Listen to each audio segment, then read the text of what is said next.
baik. Kereta tu lah kereta yang membuah rezeki juga untuk saya.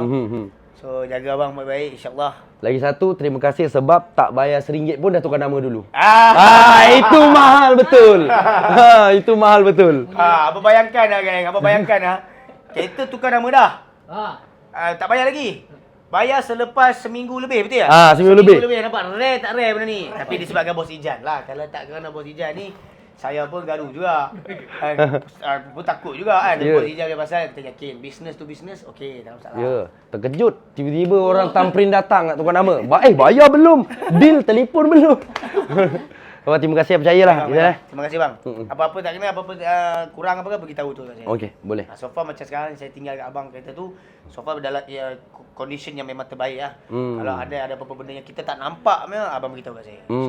Okey. Bayar ni pula. Apa? Baju.